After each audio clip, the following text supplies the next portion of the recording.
Hi everyone, welcome to Sulit Review. So another budget phone guys, yung ipinadala sa atin ng Banggo.com. At ito guys, yung Ulefone 11P. Ito daw yung bagong phone ng Ulefone. So medyo weird guys yung price ng Ulefone 11P sa Banggo.com kasi didepende siya sa kulay ng phone. Siguro mas kakaunti yung stock ng color black, kaya ang price niya ay 7,797.66. Pero kapag red or green, yung kulay na pipiliin natin, mas mura, 6,822.89 lang. Pero alin man dyan yung piliin natin guys, ay mura naman talagang maituturing itong phone na to. Pero sulit ba itong Ulefone 11P para sa price na yan? Sa pag-usapan natin.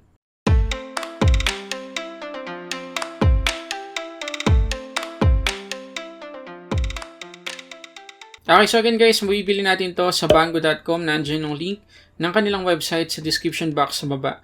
Kapag yung link ko guys, yung ginamit ninyo para makabili ng phone na to, malaki yung maitutulong ninyo dito sa channel. Okay, so simple lang guys yung box nitong Ulefone 11P. Ilang days ko na rin guys nagagamit ng phone na to. I think 2 weeks or more than a week na ginagamit ko na yung phone na to. So matagal-tagal na rin. Okay, so unbox na natin guys. Simple lang naman yung box. Wala na tayong makikita masyado. Bukod dito sa picture ng 11P sa harap. Okay, pagkatapos, pag open natin, makikita agad natin itong 11P na nakabalot sa isang protective plastic. Pagkatapos, meron tayo ditong papel na merong SIM ejector pin. At andito na yung ating jelly case. Ayan. Tapos, meron tayong mga documentations kasama syempre yung user manual. Andito yung ating 10 watts na charger. Sobrang liit lang ng charger nito. At yung ating USB-C to USB-A cable.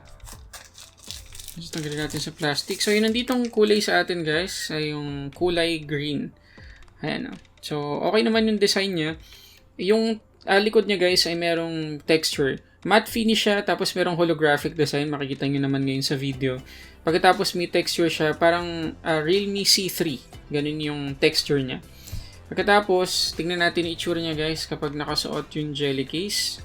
Medyo makapal-kapal guys yung jelly case niya. Ayan. So, protected naman yung ating camera module. Pero tanggalin muna natin sa ngayon para mas ma-appreciate natin yung kulay ng 11P. So, nandito sa taas guys, yung ating headphone jack. Dito naman sa right side, yung ating volume up and down buttons at saka yung ating power lock button. At syempre, nandito sa left side, yung ating SIM tray. So, buksan natin. So, good news guys, meron tayong dedicated micro SD card slot dito sa SIM tray ng 11P. Dito naman sa ilalim, yung ating speaker grill, USB-C port, at yung ating microphone. Sa likod, yung ating camera module, at yung ating conventional fingerprint scanner. At nandito naman sa harap, yung ating punch hole selfie camera, at meron tayong naka-install na screen protector. Okay, so konting comment lang guys sa design ng phone na to. Again, medyo deceiving guys yung picture na makikita natin sa mga advertisements at kahit sa page ng Banggood, sa website ng Ulefone at kahit sa mismong picture ng Ulefone 11P sa kanyang box. Kasi makikita ninyo na dito sa box, mas maliit at mas manipis yung bezel sa bawat side. Pagkatapos, curve yung mismong display kahit dito sa may harap. So, medyo deceiving guys yung overall na itsura ng phone pag tinignan natin sa picture. So, kung ako sa inyo, kapag bumibili kayo ng mga murang mga China phone na hindi pa natin masyadong pinagkakatiwalaan yung brand, manood muna kayo ng mga reviews para makasigurado kayo kung ano yung i-expect niyo kapag bumili na kayo nito. So, ayun, makikita nyo guys, ang laki ng chin niya, sobrang kapal. Pagkatapos, makapal din yung bawat side na mga bezel. Yes, medyo curve guys, yung mismong screen, pero yung mismong display na nasa gitna ay hindi na affected nung curve na yun. So, okay naman siya overall, okay naman siya, maganda naman yung itsura nitong Ulefone 11P. Pero yun nga, yung mga strategy ng mga China brands na hindi pa natin masyadong kilala, katulad ng Ulefone, o hindi pa natin masyadong pinagkakatiwalaan, medyo deceiving talaga kapag gumawa sila na mga advertisements. Ngayon pagdating guys sa display, meron tayong 6.55 inches IPS LCD 720 by 1600 resolution na merong 268 ppi. Okay, so in-expect ko guys na sa mga ganito kamurang mga China phone, makakakita tayo ng mga issues katulad ng yellow tint, lalo na dito sa may bandang baba, o kaya naman mga light leaks. Pero I'm happy to report guys na sa haba o sa tagal na gamit ko yung phone na to, wala ako napansin ganun. Okay na okay yung kanyang display, wala akong issue na nakita. However, medyo kailangan lang nating makasanayan yung sobrang kapal na border ng kanyang punch hole selfie camera. Makikita nyo naman, di ba? Medyo malaki-laki yung kino-consume na space dito sa ating display. Ang isa pang bad news, yung kanyang widevine security level ay level 3 lang. So, hindi tayo makakapanood dito ng mga HD contents, lalo na sa Netflix at sa iba mga streaming websites sa ngayon. At yes, tama guys, so narinig din nyo kanina, 720p lang yung resolution nito. So, hindi na 2021 yung tunog. At considering the price na mahigit 7,000 pesos, medyo mahirap i-justify yung resolution ng phone na to. Pero pagdating naman sa mga good sides guys, merong LED or LED notification yung phone na to. Nandito yan sa may bandang taas. Pagkatapos guys, meron tinatawag yung Ulefone na Intelligent Sense or sa ibang salita ay Air Gesture. So nakita na natin to dati sa ibang mga Android phones na kapag sinwipe natin yung kamay natin sa ibabaw ng phone, ayan o, nalilipat yung page nung home screen. Ayan. Very useful yan guys kung gumagana to sa ibang mga application katulad ng YouTube, ng Chrome, kung mag-browse tayo ng website, or kung ano pang application katulad ng Facebook, Twitter, Instagram. However, hindi siya gumagana doon. Talagang dito lang mismo sa home screen. Talagang trinay ko siya guys sa iba't ibang mga application. Hindi ko mapagana yung air gesture na yan. So para sa akin, gimmick lang yan ng Ulefone para mas makapag-attract sila ng mga consumer. Pero syempre, ang cool pa rin kapag ipinakita natin sa iba.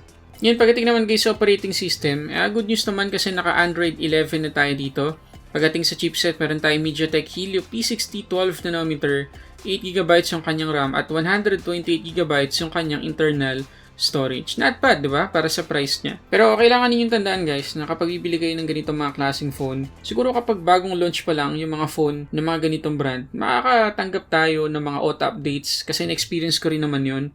Pero kapag tumagal, hindi na tayo makakapag-expect ng mga ganong update. Kasi katulad nito, yung kanyang Android security update, December 5, 2020 pa. Sobrang behind na siya pagdating sa update. Ngayon, pagdating naman guys sa score sa Antutu, nakakuha tayo ng 185,777. Decent naman para sa price niya. Pagkatapos, generous naman guys yung Ulefone kasi 128GB na yung ating internal storage plus 8GB pa yung RAM natin. So kahit na mag-multitask tayo, madami tayong application na buksan, hindi agad-agad maghahang yung phone na to. Ngayon pagdating naman guys sa gaming, in fairness dito sa Ulefone 11P, kita nyo naman guys, napaka-smooth overall ng ating gaming experience. Konting-konti lang yung mga nakita kong frame drops o lag dito sa Asphalt 9 at yung graphics na na-generate niya ay hindi potato quality. Madami-dami siyang graphics na na-generate na ibig lang sabihin kayang-kaya pa rin ng Helio P60 na makipagsabayan ngayon sa mga bagong entry-level chipset.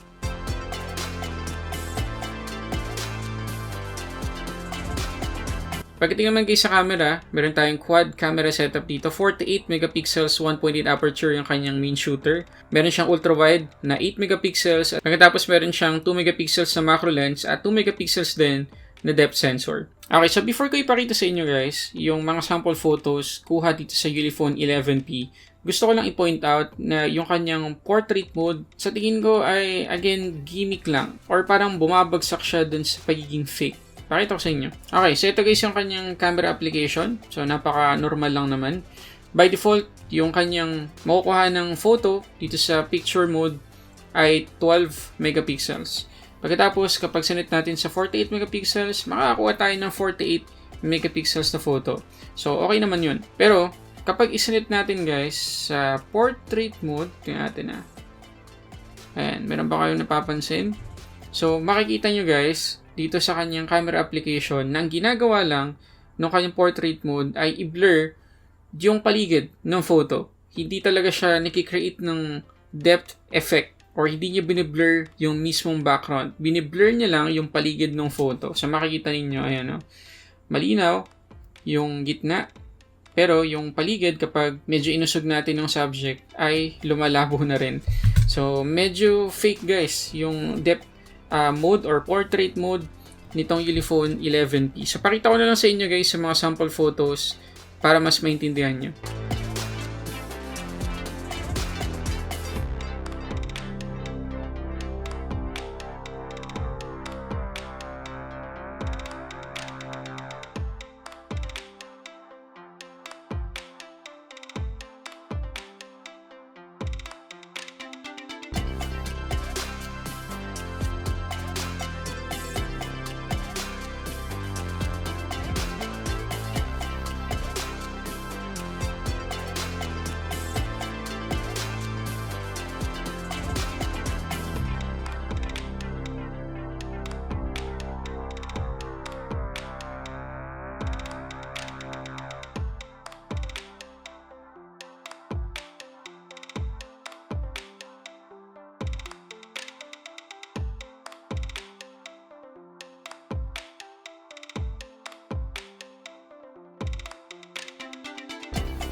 Pagdating naman guys sa battery, meron tayong 4,500 mAh na capacity na capable sa 10 watts lang na charging. Pero pagdating guys sa battery life, mataas naman yung nakuha niyang screen on time. Umabot ng 14 hours and 33 minutes yung nakuha natin.